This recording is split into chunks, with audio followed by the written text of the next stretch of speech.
नमस्कार, विंध्य के गोद से यानी कि रीवा से आपका स्वागत करता हूं सियासत में। मैं हूं आपके साथ भारत सूरज। मध्य प्रदेश में लोकसभा चुनाव के लिहाज से 29 लोकसभा क्षेत्र को घूमने के लिए हम निकले हैं, समझने के लिए निकले हैं कि हर लोकसभा क्षेत्र में सवाल क्या है, मुद्दे क्या हैं। रीवा हम आए हैं, यहाँ पर दूसरे चरण में मतदान होने हैं। 26 अप्रैल को यहाँ पर जनता वोट करेगी। तो उससे पहले हमने रीवा में जनता से बातचीत की है, मुद्दों को समझा है, सवालों को समझा है, नेताओं से उन सवालों के जवाब भी लिए हैं। सब दिखाएंगे आपको, लेकिन उससे पहले आप देखिए कि रीवा का राजनीतिक समीकरण क्या है, राजनीतिक इतिहास क्या है, इस शानदार रिपोर्ट में। मध्य प्रदेश की सियासत विंध्य क्षेत्र के बिना अधूरी है। इस क्षेत्र ने सूबे को मुख्यमंत्री, उप मुख्यमंत्री, विधानसभा अध्यक्ष और कई मंत्री दिए हैं। विंध्य की सियासत का गढ़ रीवा माना जाता है। ये वही रीवा है जो सफेद शेर के लिए प्रसिद्ध है।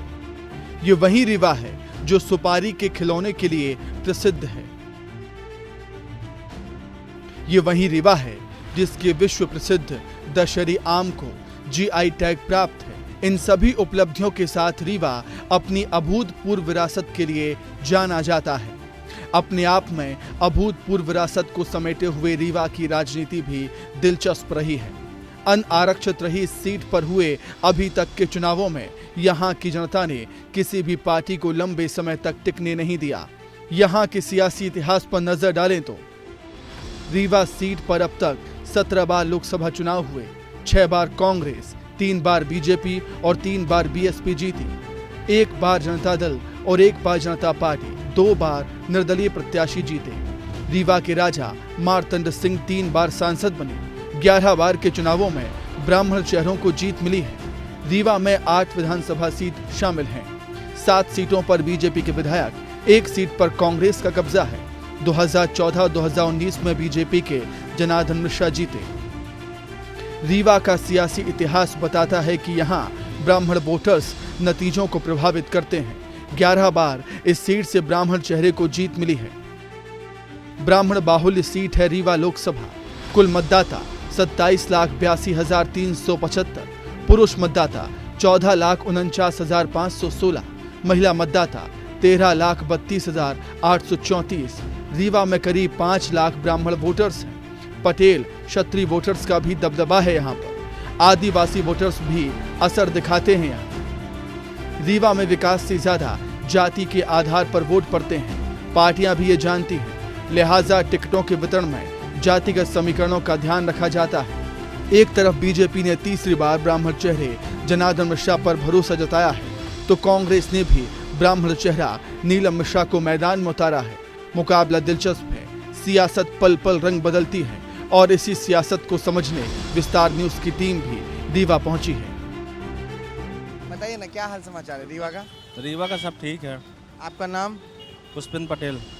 रीवा का सब ठीक है, तो रीवा में मेवा कौन खाने वाला है 4 जून को?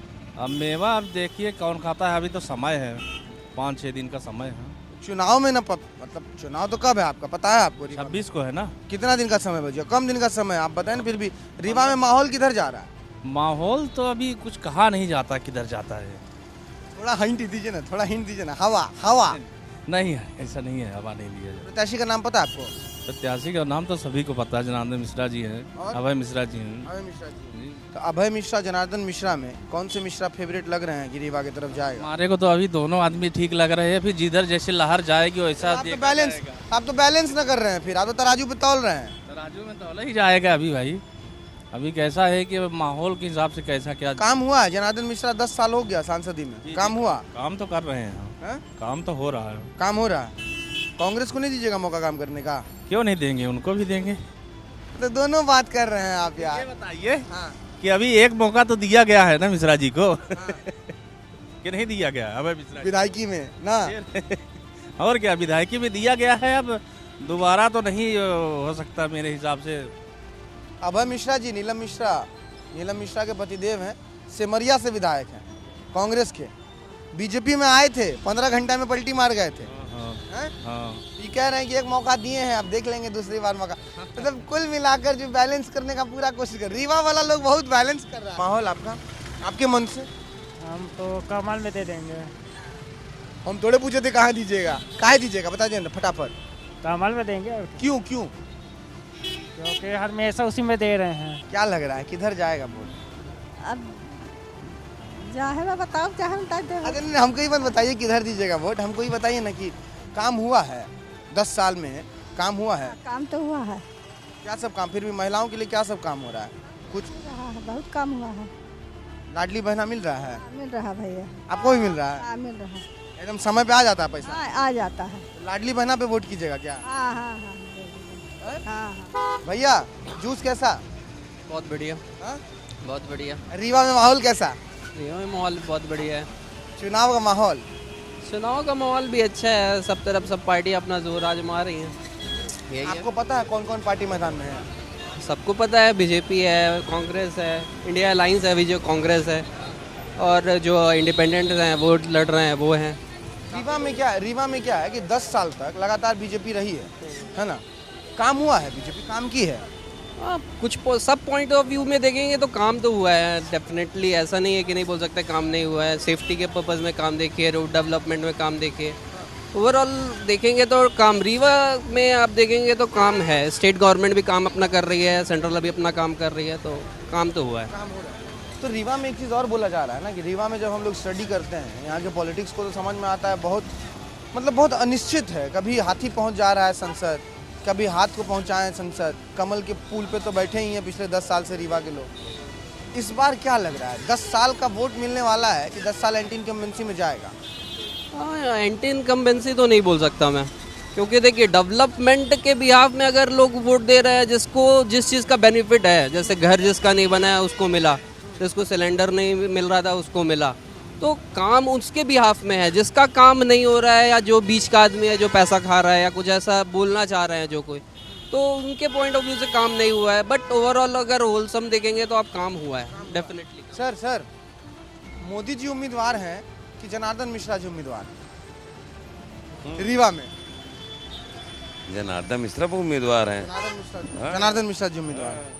वोट किसके नाम पे जाएगा? जनार्दन मिश्रा जी के काम पे जाएगा कि मोदी जी के नाम? दोनों के नाम से जा रहा है, मोदी के भी नाम से जा रहा है, उसके दोनों के नाम से जा रहा है। गलती से भी तो जिक्र कर दीजिए कि नीलम मिश्रा भी उम्मीदवार हैं। अरे उनका भी नंबर नया लगेगा बहुत। काहे महाराज? मोदी बहुत आगे है अभी। तो गलती से भी जिक्र नहीं किया आप कि नीलम मिश्रा जी उम्मीदवार हो, तो हम बताएं तभी बोल रही हैं। नहीं है अभय मिश्रा जी का भौकाल नहीं है रीवा में क्या? अब देखिए क्या होता है, वोटर का क्या रुझाव बनता है, लेकिन आपको हवा किधर लग रहा है? क्या नाम है आपका? पूरे देश में भाजपा की लहर है तो कैसे है? तो फिर रीवा काहे न मेवा खाएगा भाजपा के नाम का ना? जब पूरा देश में भाजपा का लहर है तो रीवा काहे मेवा नहीं खाएगा भाजपा का? यही बोल रहे हैं क्या का मेवा? चुनाव वाला मेवा। अरे हो गया, लहर तो है ही है मोदी की। बीजेपी के अलावा है कौन, आप ये बताइए। सब तो अभय नीलम मिश्रा जी जो हैं, कोई भी हो लेकिन जीतेगी बीजेपी ही जीतेगी।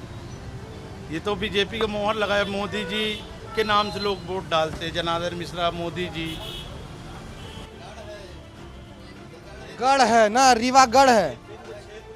हाँ विंध्य क्षेत्र राजेंद्र शुक्ला जी का है यहाँ पे, जो राजेंद्र शुक्ला कहेंगे वही होगा। ये भी बात आप लिख लीजिए। ये भी एक रोचक चीज है। लोग कह रहे हैं कि राजेंद्र शुक्ला जी उप मुख्यमंत्री मध्य प्रदेश के, उनका गढ़ है, तो होंगे जनार्दन मिश्रा जी उम्मीदवार, लेकिन शुक्ला जी। अच्छा, उम्मीदवार कोई भी हो वोट डलेगा। सही बोल रहे हैं सर? क्या बोल रहे हैं सही? सर बोल रहे हैं कि रीवा जो है गढ़ है कमल का, और राजेंद्र शुक्ला जी का उप मुख्यमंत्री आप लोगों के, तो उम्मीदवार कोई भी हो, मोदी जी तो हैं लेकिन शुक्ला जी भी है। जी भी है, बराबर है, क्योंकि शुक्ला जी ने रीवा के लिए बहुत काम किया है। क्या क्या किया, एक दो बताइए ना। जो दिख रहा है वो बताने की जरूरत ही नहीं है। सब राजेंद्र शुक्ला जी जो भी दिख रहा है। मतलब नहीं दिख रहा। कांग्रेस का क्या हाल है? कुछ भी नहीं है क्या? ऐसे क्यों कर रहे हैं आप लोग यार? कांग्रेस तो निराश हो जाएगा। है भाई, 70 साल देश में कांग्रेस ने चलाई है, पर अभी वर्तमान में रीवा में तो मंत्री मिल के चल रहा है। 70 साल तक कौन सा कांग्रेस आपको जिताते आया? रीवा कांग्रेस को थोड़ी जिता है 70 साल में। बसपा को भी आप दादा को कौन जिताया है? दादा राज्य की है, उसके पहले भी देश में अन्य स्टेटों में। हम लोग दादा को मानते थे, श्रीनिवास तिवारी। हाँ उनका जो भी है मानते हैं। हम कांग्रेस पार्टी को नहीं मानते हैं पर्टिकुलर, चाहे वो अभय मिश्रा जी हो, दादा हो, इनको मानते हैं। शुक्ला जी को भी मानते हैं, शुक्ला जी को थोड़ा ज्यादा मानते हैं। हाँ भाई, वर्तमान में है मुख्यमंत्री है हमारे यहाँ के, अब काहे न मानेगा आदमी। फिर यहाँ से उम्मीदवारी में क्या लग रहा है? जनार्दन मिश्रा जी तीसरी बार टिकट मिला है उनको। हम तो यहाँ रहते नहीं हैं तो हमको ज़्यादा मालूम नहीं है। ये तो अभी बीजेपी का वीक पॉइंट है। बीजेपी को प्रत्याशी चेंज करके देना चाहिए था, वो ठीक। हाँ, थोड़ा सा जो इधर उधर हो सकता है वही चयन के नाम पे ना, चाहे प्रत्याशी के चयन के नाम पे थोड़ा इधर उधर हो जाएगा। प्रत्याशी चयन के नाम पे थोड़ा नहीं बहुत कुछ होगा, पर उतना नहीं है। अब ये मोदी को आदमी चाहता है। हाँ, राजेंद्र शुक्ला जी को आप लोग चाहते हैं। रीवा के रहवासी राजेंद्र शुक्ला जी को प्यार करते हैं, ये चीज ना। चाहे वो भाजपा हो चाहे कांग्रेस हो, अगर विकास की बात करो तो जैसे हम जिस गांव से आते हैं तो हमारे गांव में विकास है 1 रुपए का भी नहीं है। कौन गांव से आते हैं? और हमारे गांव के मैक्सिमम लोग जो पानी की सबसे बड़ी प्रॉब्लम है। रीवा में मंत्री जी हैं, राजेंद्र शुक्ला जी तो हैं ना, यही आपको लोग का कहना है। हम लोग का क्या कहना, पूरा रीवा मध्य प्रदेश उनके नाम से है। राजेंद्र शुक्ला, राजेंद्र शुक्ला, राजेंद्र शुक्ला, उनके अलावा कोई नहीं दे सकता। राजेंद्र शुक्ला, राजेंद्र शुक्ला, राजेंद्र शुक्ला। जनार्दन मिश्रा जी उम्मीदवार हैं, लेकिन चर्चा राजेंद्र शुक्ला जी की है रीवा में, है ना। रीवा में मेवा खिलाएंगे राजेंद्र शुक्ला जी इस बार चुनाव में। चलिए, और भी लोग हैं।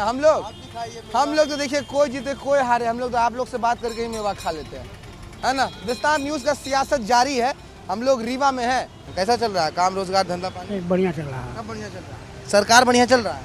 बढ़िया चल रही, हाँ? सरकार भी बढ़िया चल रही। तो चुनाव है 26 को, वो तो पता है हमको। वोट देने जाइएगा ना। वो तो जाए भाई, वोट देना जरूरी है। 2 उम्मीदवार हैं यहाँ से, पता है ना कौन कौन है? अब देखो यहाँ से तो जैसे मान लो कि राजेंद्र शुक्ला से है। राजेंद्र शुक्ला जी, अब आप तो ये समय जनार्दन मिश्रा हैं। अभी जनार्दन मिश्रा जी हैं। कांग्रेस से? कांग्रेस से नीलम मिश्रा है। तो किधर लग रहा है आपको, कौन मिश्रा जी का पल्ला भारी है? ऐसा है कि सर, लोग सभी भाजपा में ही जा रहे हैं। हमारे हिसाब से लोग भाजपा में ही जा रहे हैं। अब फिर देखो, किसी का भाग्य कोई नहीं बदल सकता है। हमारा जो सिद्धांत है, जिसके भाग्य में होगा वही जीतेगा। कोई समस्या है रीवा में कि रीवा ऐसे ही वोट कर देगा? कोई मुद्दा नहीं है क्या रीवा में? देखो ऐसा है, हाँ, कोई भी सरकार आती है हाँ, तो जनता को तो सब झेलना ही पड़ता है। हाँ, अब झेल रही है, चाहे कांग्रेस आ जाए तो वही बात है, हाँ। भाजपा आ जाए तो बात वही है। अब ये जरूर है कि थोड़ा बहुत मतलब भाजपा से हेल्प मिलता है। आपको मिला है? अब हो गया, मान लो कि कम से कम 5 किलो तो अनाज दे ही रहा है, छोड़ ही रहा तो दे रहा है। तो ये चीज़ है, जब आप आम लोगों से बात करेंगे तो आपको समझ में आएगा कि किस तरीके से जो योजनाएं हैं ना भारतीय जनता पार्टी की, ये लोग बीजेपी नहीं बोलते, लोग बोलते हैं मोदी जी। हालांकि रीवा में आइएगा, एक और नाम प्रासंगिक हो जाता है, राजेंद्र शुक्ला। राजेंद्र शुक्ला का नाम जो है, उप मुख्यमंत्री हैं मध्य प्रदेश में, तो वो यहाँ पर प्रासंगिक हो जाता है। और जो योजनाएं हैं, गरीब कल्याण योजना में जो कि राशन मिलता है, मुन्ना जी भी वही कह रहे हैं कि उसके नाम पे जो है बीजेपी को थोड़ा सा एज है।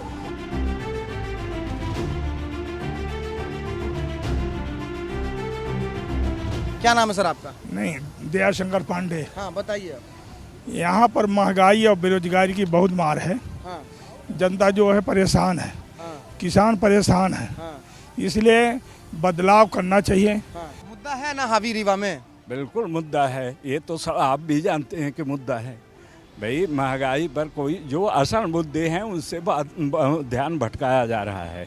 असल मुद्दे पर कोई बात करने के लिए तैयार नहीं है। पहला काम है बेरोजगारी का भी, सारे नौजवान बेचारे घूम रहे हैं। फिर है आपका स्वास्थ्य सेवा, कोई ध्यान नहीं है। थोड़ा बहुत काम जो किए हैं राजेंद्र शुक्ला किए हैं, और क्या बोलते हैं आपके जनार्दन मिश्रा ने कोई काम नहीं किया। हाँ, अब नीलम मिश्रा जी को पहचान रहे हैं आप? हाँ, जानते हैं नीलम मिश्रा। हाँ, नीलम मिश्रा जी, पतिदेव का भी नाम लगता है। हाँ, वो जो है, अब लेडीज हैं, लेडीज को प्राथमिकता दिया गया है। वो हो सकता है कि काम करें। वो लड़की बहन बेटियों के सवाल में जो है अपना, यदि संसद में पहुंचेंगी तो मुद्दा उठाएंगी। उससे जो है बहन बेटियों की सुरक्षा होगी। और बाकी जो है रोजगार नहीं है बोल के कोई इधर गाली देता है, कोई उधर गुटखा खा के गाली देता है, कोई उधर गुटखा खा के गाली देता है।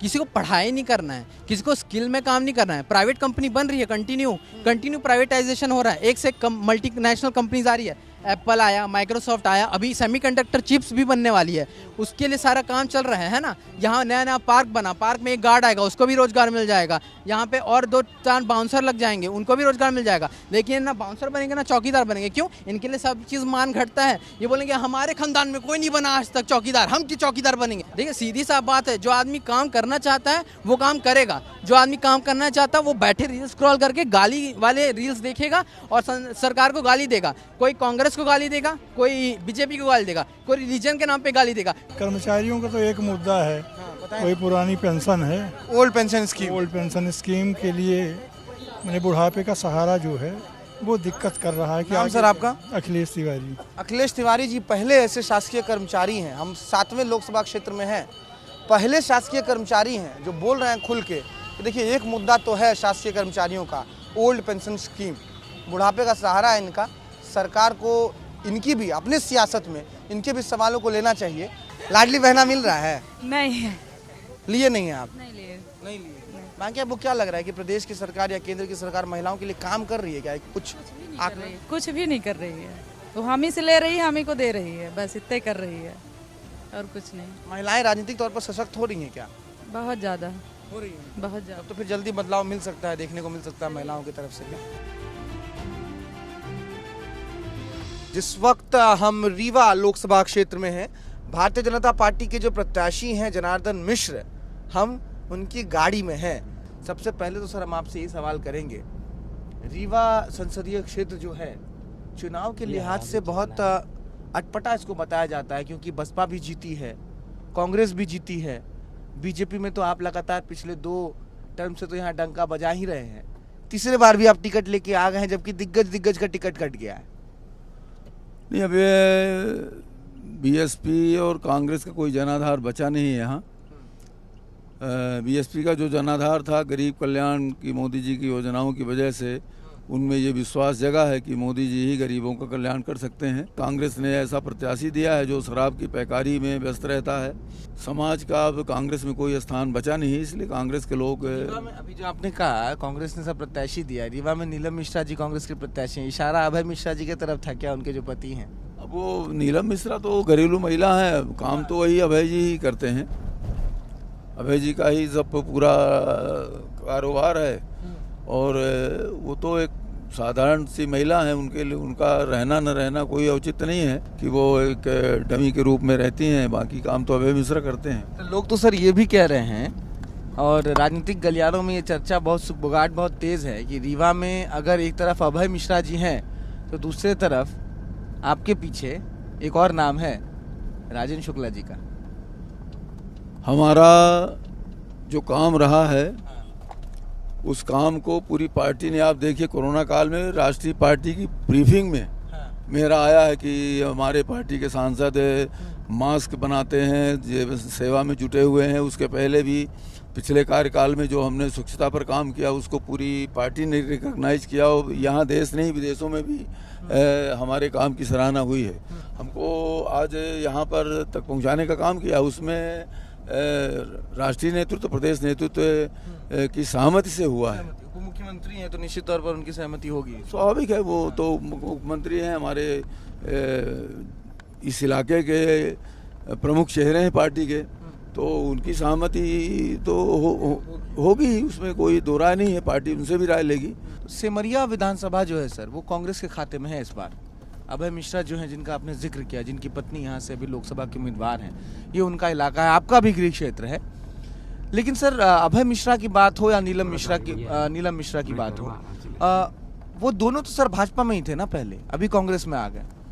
वो कहीं नहीं थे, स्वार्थ में थे, अपने धंधे में थे, अपने व्यवसाय के लिए थे। जहाँ जैसा व्यवसाय उनको लग रहा था कि अब इस बार कांग्रेस की गवर्नमेंट बनेगी तो कांग्रेस में चले गए। और तो इसलिए वो किसी सिद्धांत किसी पार्टी के नहीं हैं। वो तो अपना उछल कूद करके सत्ता के नज़दीक रह करके धन अर्जन करने का उनका प्रयोजन है, धन उनका है। आप किन सिद्धांतों के साथ चल रहे हैं इस बार के लोकसभा चुनाव में सर, क्योंकि 10 साल हो गए आपको सांसद रहते हुए? नहीं, अभी हम ये इस बात से संतुष्ट नहीं है कि जितना हो गया तो हमने कर दिया है, मैं उससे संतुष्ट हूँ। अभी तो इंफ्रास्ट्रक्चर के लिए अपने सड़कों का और जाल बिछाना है, रेलवे के नेटवर्क को बहुत तेज़ी से आगे बढ़ाना पड़ेगा।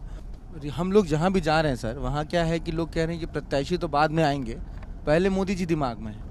लेकिन यहाँ पर आप क्योंकि पुराने चेहरे हैं, 2 बार लगातार आप सांसद रहे, तीसरी बार आप मैदान में, तो यहाँ पर जनार्दन मिश्रा जी भी एक चेहरे हैं कि पीछे मोदी जी ही हैं जो हैं। नहीं, जनार्दन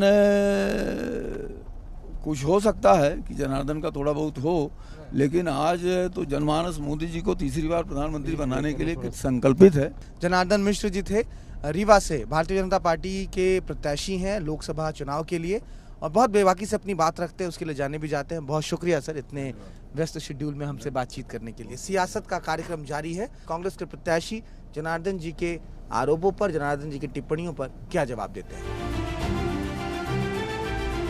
और ये रीवा की जो कांग्रेस के प्रत्याशी हैं नीलम मिश्रा जी, वो हमारे साथ बातचीत करने के लिए है। जब बातचीत कर रहे थे तो सबसे पहले हमने जनता से बात की, फिर हम गए जनार्दन बाबू जी के पास। जनार्दन मिश्रा जी जो हैं उनसे बातचीत हुई। उन्होंने तुरंत पहले यही कहा कि लड़ाई क्या होगी, कि नीलम जी तो गृहिणी हैं, अभय जी का सारा कुछ किरदार है इसमें, विधायक रहे हैं, वही चुनाव लड़ रहे हैं। तो ये हम भी कह सकते हैं कि राजेंद्र शुक्ला जी का किरदार है इसमें, वही चुनाव लड़ रहे हैं। रीवा का जो माहौल रहा है मैम, राजनीतिक माहौल, आप भी लंबे समय से राजनीति में रही हैं, भाजपा में थी आप, कांग्रेस में आ गई, कारण क्या, पहले तो यही स्पष्ट कर दीजिए ज़रा। कारण ये है कि भाजपा सरकार की रीति नीति सबको मालूम है कि क्या है, और भाजपा में रहते हुए कभी भी हम अपने क्षेत्र का विकास नहीं कर पाए, इसलिए मैंने भाजपा को छोड़ दिया। रीवा को लेकर मैम अगर हम बात करें तो रीवा में विकास कार्यों का बहुत दम भरती है भाजपा भी, पिछले 2 बार से लगातार वो जीतती आ रही है। और जनार्दन बाबू जी भी हमें कह रहे थे कि बहुत हुआ है विकास, जो बाकी रह गया हम कर देंगे। कहाँ नहीं हुआ है विकास, और कहाँ अगर आप सांसद बनती हैं सबसे पहले काम करना चाहेंगे? पहली बात तो ये है कि सांसद जी से आपको ये पूछना चाहिए था कि विकास हुआ कहाँ है। जो विकास का दम भरते हैं कि बहुत हो गया विकास, तो आम जनता के बीच में कभी गए 10 वर्षों में? आम जनता के बीच में जाके पूछे कि विकास कहाँ हुआ, फिर उसके बाद वो वादे करें और विकास की बातें करें। फिर रीवा के लिए क्या प्राथमिकता होगी मैम, अगर आप चुनकर आती हैं यहाँ से, तो क्या किन विषयों को लेकर आप सबसे पहले जो है काम करना शुरू करेंगे? रीवा के लिए देखिए बहुत सारी समस्याएं हैं। सबसे बड़ी समस्या आज हमारे यहाँ के युवाओं की, जिन्हें रोजगार नहीं मिल रहा। हमारे यहाँ के बच्चों की ये स्थिति है कि 18 साल के बच्चे, 20 साल के बच्चे पढ़ाई छोड़ के बैठ गए, और उनसे जब ये पूछा जाता है कि आप पढ़ क्यों नहीं रहे, तो कहते हैं कि हम समोसा तल रहे हैं, पकोड़े तल रहे हैं, क्योंकि मोदी जी ने कहा पकोड़ा तलो। और उसके बाद जब कोई पूछता है कि भैया पढ़ क्यों नहीं रहे, तो कह रहे पढ़ के करेंगे क्या, जब नौकरी नहीं मिलनी है, रोजगार मिलना ही नहीं है, तो पढ़ाई करके करेंगे क्या। केंद्र सरकार से 8 सालों से एक योजना लागू है, गोवर्धन योजना के नाम से, वो भी सांसद जी आज तक उसको नहीं लागू करा पाए। और इतनी सारी केंद्र की योजनाएं हैं, एक सांसद का कर्तव्य होता है वो अपने ज़िले के लिए 1-2 योजना तो लागू करा सकते थे जो अति महत्वपूर्ण थी, लेकिन वो भी 10 वर्षों में उन्होंने लागू नहीं कराई। वो तो कभी जनता के बीच में गई नहीं, जनता उनको पहचानती नहीं। समाज की दिक्कत है क्या कि जब भी किसी महिला को राजनीति में कोई बड़ा मंच मिलता है तो लोग कहने लगते हैं अरे महिला तो गृहिणी है, लेकिन जब आप हमसे बातचीत कर रही हैं हमें तो लग रहा है हर सवाल का बहुत प्रत्युत्तर आप जवाब भी दे रही हैं और एक तंज भी कस रही हैं लगातार अपने प्रतिद्वंदी पर। तो क्या है ये समाज की, ये भारतीय समाज की राजनीतिक परिवेश की दिक्कत है क्या कि महिला को टिकट मिल जाता है तो लगता है कि वो तो गृहिणी है, उनके पतिदेव ही चलाएंगे उन चीज़ों को या भाई ही चलाएंगे? ये भाजपा की सोच है कि जो भाजपा बड़ी बड़ी बात करती है, बेटी पढ़ाओ, बेटी बचाओ, और अभियान चलाती महिलाओं के प्रति, लेकिन महिलाओं के प्रति कितना सम्मान है ये तो आप मणिपुर की घटना समझ सकते। बहुत शुक्रिया। ये नीलम मिश्रा जी थी, रीवा से कांग्रेस की प्रत्याशी हैं। तो सियासत में फिलहाल इतना ही। हमने आपको भाजपा की भी बात सुनवा दी, हमने आपको जनता की भी बात सुनवाई, और हमने आपको बताया कि किस तरीके से कांग्रेस की प्रत्याशी नीलम मिश्रा इस बार रीवा से कांग्रेस को जिताने की बात कह रही हैं, बदलाव की बात कह रही हैं। फिलहाल इतना ही। मुझे और मेरे सहयोगी राजा राम को दीजिए इजाज़त। नमस्कार।